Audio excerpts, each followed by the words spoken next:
To create an account in Betr Fantasy and Sportsbook app, just open up the app, and then from here you have this big purple button, create account, and then you just need to enter your email and password from here.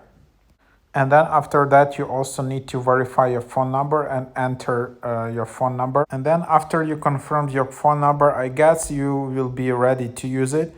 But to use it fully, I guess you will still need to provide your SSN and all of the things in later.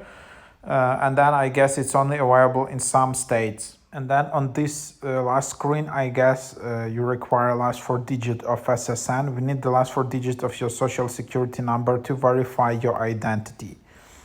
So it's not possible actually yet to use the app without the social security number. I thought it was possible, to get some limited portion, but it's not. This app is only available in US, therefore you need to have that.